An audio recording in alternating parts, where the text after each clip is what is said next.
Welcome to the Luxury Listing Specialist Podcast with Michael LaFido, where top luxury agents reveal their best practices, plus interviews with real estate industry influencers, thought leaders, and luxury marketing experts. You'll come away from each episode with new strategies and tactics to dominate high-end homes in any market.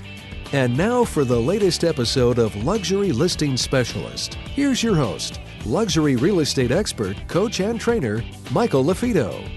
Welcome back to another episode of Luxury Listing Podcast. I'm your host, Michael LaFido. You are listening to the right podcast if you're looking to work smarter, not harder. Whether you're a beginning agent or you're a rock star top producing agent and you're just looking for ways to differentiate yourself and bring more value to your marketplace, you are in the right place. As always, if you have some success stories, please share them with us. You can send me an email to michael@marketingluxurygroup.com, michael@marketingluxurygroup. Each podcast, our goal is to bring you golden nuggets, content, information, whether it be information in nature, whether it be a rock star agent sharing best practices, or whether it be, an influential, service provider, or somebody that oversees a luxury division that has their finger on a larger pulse. And that's what we have today. Today, I'm so excited to have Lesli Akers, who's the president. She's the president of KW Luxury International. She is doing some amazing things over there, and her and I talked a little bit before we started recording, so I'm really excited. Welcome to today's podcast, Lesli. Oh, thank you, Michael. I really appreciate the opportunity to visit with you and all of your listeners. Well, again, we appreciate you. We know time is the most important thing that you have, as well as our listeners. And our goal for every one of our shows is, as I mentioned, to give great content. Again, you can always listen to previous episodes. Those of you that are tuning in for the first time, we're on iTunes, we're on Stitcher, or you can go to luxurylistingpodcast.com. So, Lesli, if you wouldn't mind, kind of maybe give a little background of your story. And I know you've been now the president of KW Luxury International for about a year now. And if you wouldn't mind kind of sharing a little bit of your story, and then we'll kind of get into things. Sure, Michael. Thank you for that. Well, I've been an agent for a long time. So I've sold real estate for about 20 years. Okay. And I do have a team with Keller Williams. It's the Akers Logan team. They're in Southlake, Texas, in the Dallas area. And in 2008, John Davis, who is the CEO of Keller Williams, actually hired me to be the team leader for Keller Williams Southlake. And I had the great fortune of working with an amazing staff team and wonderful agents and growing that market center from about 300 up to almost 700 agents, and was their team leader there for 9 years. And also, I'm proud to say that office has been one of the top producing Keller Williams offices in the whole company. We've consistently did over $2 billion in sales, and we're all about production and great service, and we have a very active luxury division in that office as well. So that's more of my background coming into this role, was that from being a mega agent, running a mega agent team, having an expansion mega agent team, and with a focus on luxury, as well as being team leader and now president of luxury. I have the opportunity to bring those lessons in the field and kind of have a bigger, broader view for our luxury agents overall. Well, yeah, you definitely bring the background, which from a couple different angles, which is always nice. Some companies bring in, these experts that haven't been in the trenches and they can't relate to agents. They haven't had to overcome objections themselves or deal with the general public. So I'm sure it's been a smooth transition for you, and I'm sure agents love the fact that, somebody is leading the luxury, KW Luxury International that, talks the talk, so to speak. Right, and walk the walk. So for our leadership as well, to be able to help them understand how to work even more effectively and efficiently with their luxury agents, because quite frankly, Michael, it's all about our agents' businesses, right? It's about them running the business to have the life they're wanting to live. So the best way to support them is what we want to do and make sure we're always bringing value to them. Well, yeah, walking the walk is the most important thing. So you're absolutely right. Having the right terminology, being able to understand, communicate, articulate, but deliverables is huge. So you bet. You see. I mean, tell me a little bit, and I'm going to hit you with some statistics so you can speak in generalities. But tell me a little bit about number of agents or regions that you don't oversee, so to speak, but you have a finger on a lot of different markets, and that's why I thought you'd be a great fit for this podcast because, luxury, we talked offline, but luxury is relative. Everybody defines luxury differently.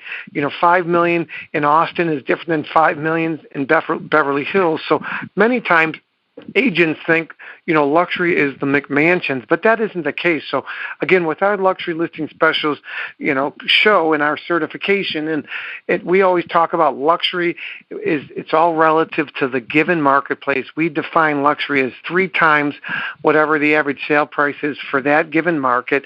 And so, based on that kind of definition, so we're not calling it $1 million and above across the board, but just the upper end market for the markets that you serve. I know as we're talking to you now, you're traveling and you're going to these different marketplaces. Kind of what are you seeing out there as we're going into second quarter of 2018? Are you seeing luxury homes trending upward? In other words, market time is decreasing. Better offers, more homes selling, or are you seeing a stalemate, or are you seeing a decline? It's cooling down. What are you seeing trending as we go into second quarter in 2018 overall, specifically in the luxury space? Well, that is a great yet loaded question. So I love it. Thank you for that question. It's a lot to answer, I know. But it's fantastic, and that is what the agent should be wondering, right? And so when you think about that, what I would say is with us, with Keller Williams Luxury International, what we look for is we say, in order to qualify to be a member, you need to have had 2 sales in the top 5% of your local market where you sell, okay? Or 500,000, whichever is greater. Well, we know in most of California that is not going to, the 500,000 is not going to come into play. But in other parts of the country it is. And so what I like to encourage agents to think about in terms of luxury real estate, it really is market specific. Mm-hmm. But you do have to have a threshold and a number to work from. Sure. But at the end of the day, there are markets where 500,000 is every bit as luxury as $1 million somewhere else. And so that client will still be treated with the same luxury expertise, the same exceptional service, still paying attention to the details, all those things that make the luxury experience so different. So from the experience piece, it's the same no matter what the luxury basis point is in your market, okay? All those expectations are the same. But when you look at the actual market itself, some of the trends I'm seeing, and you're right, I'm traveling quite a bit. This week I'm on the West Coast, and more in the Southern California region, or the higher desert, Palm Springs area. And, California is very different as you move up and down the coastline, too. You see the luxury market change significantly. Lot sizes, views, the things that actually tick up the market value. But here's one constant I have seen across the whole country is that the good old adage of location, location, location. Yep. That is probably the biggest truth in luxury real estate. Yep. Location, location, location. And that location now depends on different things. It's view, it's proximity. And then you say proximity to what? Well, to the most valuable assets of the area that you're in. Right? So it might be the high-rise living in a more metropolitan area because of the conveniences and the ease of moving around and the time it takes to get to the different places. So now proximity becomes the biggest factor in location, location, location. And you're going to pay more for it. Yep. Right? And so Yep. I think you have those drivers in every market. So then when you break down those markets and you look, I don't like to bracket things typically because I think every market is different. But I think the things that I am seeing in generalities is I'm seeing that homes are staying on the market in the luxury basis point, higher days on market. Mm-hmm. So that is a trend that we're seeing. I think we're seeing less dabbling in certain price ranges. So I do believe the sellers are being educated on what really is the market value in that area. Mm-hmm. And they're being priced either right at market or slightly above based on location, based on more things that are upgraded, based on some of the things that are way above average, but still being priced according. I saw like a couple of years ago, we were seeing a lot of pricing based on just supply and demand, and they go, well, if they want it, they're going to pay for it. Right, right. And I think some of that has softened, and that's evidenced by longer days on market. I'm seeing in the over $2 million market more significant price adjustments down. That again, all right, so I'm gonna stop you right there just to kind of recap so far, because again, I do appreciate your time. You're in Southern California. Those listeners, she's making a call outside the office in bad cell phone areas just to bring value. So I so am grateful for your insight. So you're seeing, just to kind of, I want to make sure I'm recapping it for the audience properly. So you're seeing overall a little bit of some softening, days on the market increasing, and substantially you're seeing a more price adjustments for that $2 million plus property. That's kind of where you're seeing even further where it's even more perhaps a what we call a buyer's market. That $2 million plus, that's even more a substantial hurdle for sellers. Is that fair to say what you're seeing so far this year? In certain markets, like for instance, certainly not on the West Coast, okay, because that's still on the lower end of most of the major luxury markets. But let me use Texas for an example, in the Dallas-Fort Worth area. Yeah. Give the Dallas-Fort Worth area. Many people can relate. The Dallas-Fort Worth market is like an Atlanta or a Chicago. So we're not talking, the San Diego, the Beverly Hills, the real total upscale. But yeah. So tell me what you're seeing there, and we're kind of losing you a little bit in and out. Just an FYI. Oh, thank you. Yeah, keep me posted on that. Yeah. What you're seeing are different pockets of price points that are sitting longer. And I think in everyone's market, you'll have those areas that are very specific to you. I can think of an area in the South Lake market where even just a trigger point, where, say, the 800,000s for some reason are more sluggish than the 9 to 1.1. Mm-hmm. So being aware of those things when you're pricing and being able to explain that to the seller is very, very important right now, because we are seeing some differences. And most of that's going to come back to specific things like age of the home, condition of the home, again, the location of the home. We're seeing some price brackets like that are kind of interestingly sluggish. But in generalities, again, yes, we're seeing, more of the market time when you get over the 2 million to that 2 to 3 in that range is staying on the market longer. Some price decreases, adjustments down.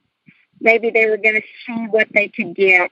But quite frankly, when you get over the 3 million market, those are still moving, and many times they're more about cash. And we're seeing more new builds in the over 2.5 to 3 million as well. Hey there, it's Michael LaFido. Thanks again for listening to our podcast.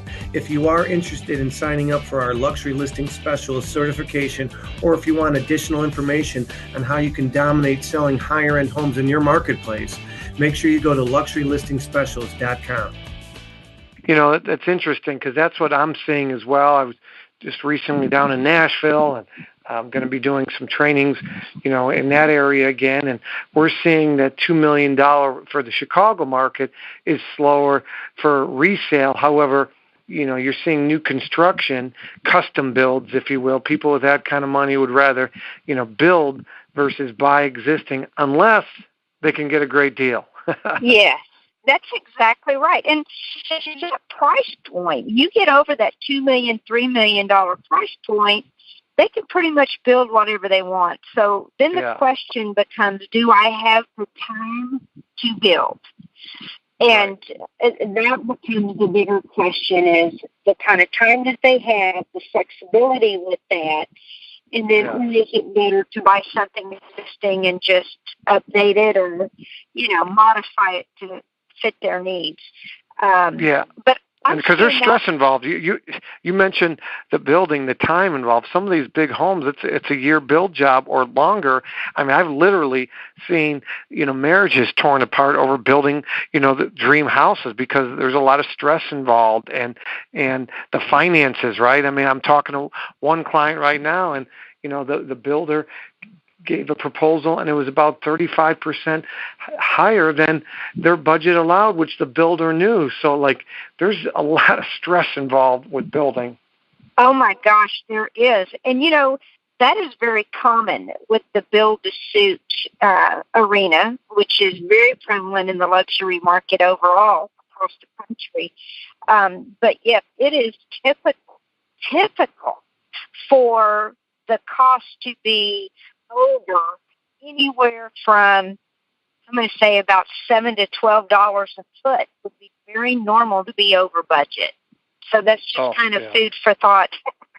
All of a sudden, that little slight change, maybe just one light fixture here or there, and I'm just going to upgrade this tile just a smidge. That's really only going to take me up $2 a foot. But when you're adding on $2 a foot here, and you're adding on $20,000 and or $50,000 to your lighting budget, or pretty soon you're getting into a whole different ball game on the building. Yeah, for sure. No, I would completely agree. And by the way, Michael, that's an interesting thought too for our agents who are newer in the business, or not newer in the business, but newer in the luxury arena. Working and getting to get out and interview builders and go and see some things that are out there in your market that maybe you haven't sold a lot of, and learn what brings the value to those homes. Why are they putting in the kind of stone they're doing? What does that look like? What are those benefits? That's how you really learn the business, especially with new construction, on the details. Yeah. I couldn't agree with you more. I say at the trainings when I'm speaking, grow your knowledge and your confidence will grow.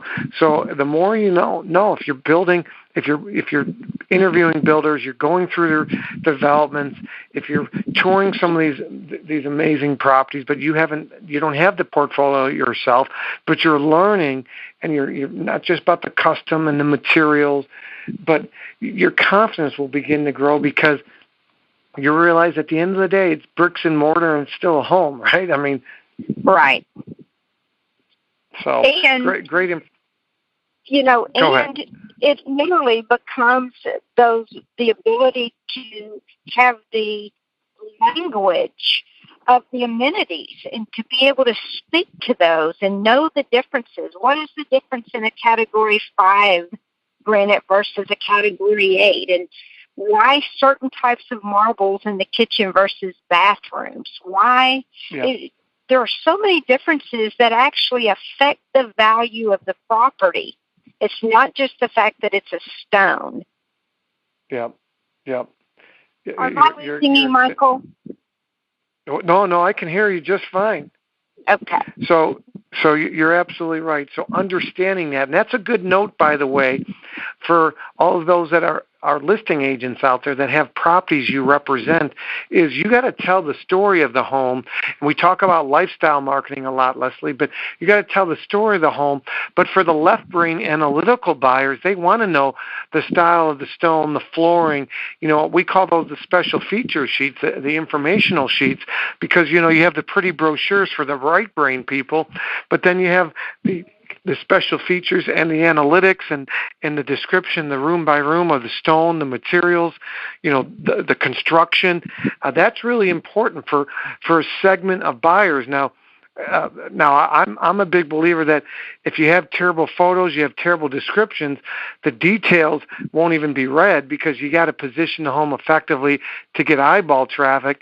And once they like what they see, then they want more of the details. But those of you that are listing that are representing some cool properties and unique luxury homes, you need to do a good enough job of representation, of telling the story and highlighting these unique features in some of the marketing material that you have, because you might have that busybody agent or that busybody buyer that they're seeing 6 to 8 properties, and maybe the other agents do an amazing job and you don't. That could be the difference of them picking the others versus yours. Or more likely than not, the other agents don't do a good job of articulating and documenting and putting together some great special features, and you do. That might push your listing over the edge, and the buyer picks yours. That's exactly right. But I think your key word there was positioning. So you're marketing the property, but you also have to position it correctly. And I believe that even positioning yourself correctly. So many times when you're able to communicate the details in a home, especially those features that add value, you're educating the client and in turn positioning yourself as the luxury expert. And that is so important. And for instance, one of my biggest pet peeves is when I see something that says granite. Well, of course, and in that luxury basis point, you expect it. So what kind is it? Right? Don't state the obvious. State the things that make it more unique. And it changes the whole feel right off the bat. And those are easy, very easy changes. I'm glad you brought that up. And the photography. You're absolutely right. And then think about what are all of your markets, right? If I'm not from that market, what do I want to know? So let's say I'm in Atlanta. If I'm in Atlanta, which markets am I attracting, right? Mm-hmm. So I'm attracting Chicago, I'm attracting the Carolinas, I'm attracting New York, I'm attracting Florida, I'm attracting Texas, I'm attracting the West Coast, right, to a certain degree. And so what do you think those people want to know about this property in Atlanta? Yep. Because they're going to be looking for hints, right? They're going to be looking for trigger words that help them understand the area, meaning location, location, location, and why it should be important to them. Not just that there's granite, they expect that. No. So location of the house, location of amenities, location of lifestyle activities, schools, all the various reasons. You know the old adage, don't assume anything. Okay? Right. But I do presume that the buyer's agent hasn't done their homework. I do presume that a buyer's agent is lazy by nature. And so I am doing all the legwork. I'm going to be giving the buyer's agent all the information on a silver platter ahead of time before before the showing. And then, of course, I'm also going to be bringing it to the showing for them, make them look good, make them look like a rock star in front of in front of their clients. But on the same token, human beings are lazy by nature, and agents are busy. And so many times we have to, marketing agents, listing agents, we have to do the job of the buyer's agent, because I presume that they haven't done their due diligence. They don't know the special features. They don't know information on the location. So I have to tee it up for them ahead of time, make their life easier, and I also bring it to the actual showing in case they didn't share it with their clients. Right, to be able to give them the details. And so I'm going to say, though, we love those buyer specialists because we need them to bring those buyers. And so absolutely. We want to tee it up, make it easy for them to choose your home over theirs, help them look like the expert so that they can do a better job. But I agree. Yes. I think the more descriptive you can be, people start the process online. So we want to attract that client immediately online by speaking to things that if you weren't from that town, what would you want to know, right? Yeah. How close is it to certain things? And not only that, then maybe you have, let's say you're in Santa Fe, New Mexico, which that's a market where it's predominantly second and third home, luxury homes. By people, for instance, Texans and Californians make up 50% of the real estate sales there, and none of those are I can't say none. The majority are not primary residences. Sure. But they're all in the very much a luxury basis point. I'm not sure that there's much luxury there under $1 million.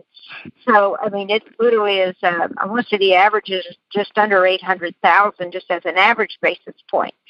So as a second or third home property, I know who I'm attracting. So what are they going to want to know? So what are the triggers in that community that I want to mention? I don't need to mention granite. I'm assuming in a luxury basis point that's there, which is always dangerous to assume. But I am, even as a consumer. What I want to know is how close am I to the plaza, which drives the value? How close am I to Canyon Road, which are where all the world-famous artists, their galleries are? Those things drive the value. So what's my proximity? If I'm walking, if I'm driving, how far is hiking? It's the lifestyle and the interest that build the value. We need to address those. I see us not doing that as often, in my opinion, as we should. Yeah. Well, you hit the nail on the head on a couple things which we could talk an entire different podcast on. You talked about doing the research on, I use the term migration patterns. Who's coming to the area? Where are they coming from? And then, figuring out that. And then, of course, you can target relocation companies, agents, various things through Facebook. You can create ads in those areas targeting incoming, relocation.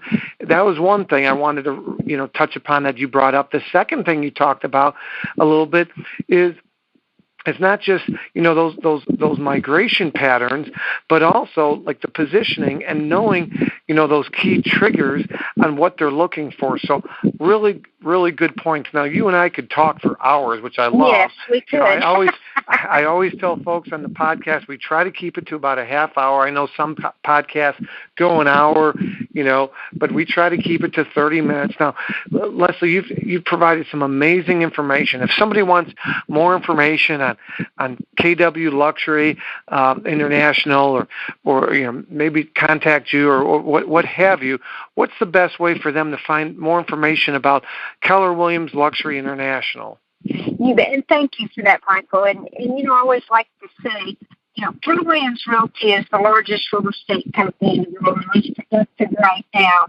And Keller Williams Luxury International is the boutique of Keller Williams. And that is a question I get a lot. It's kind of like, what is your luxury division? And that's how I like to describe it. I've got 2,100 members that have qualified to have this dual brand. So they're branded within their traditional business and our luxury business. I always get that question. But the best way to find out more is just reach out to me directly. It's Lesli, Lesli, .Akers, Akers, luxury@kw.com or luxury@kw.com. And my direct line is 512-439-8847. Awesome. So Lesli, Lesli.Akers, Akers @kw.com. Direct line 512-439-8847. And the website one more time?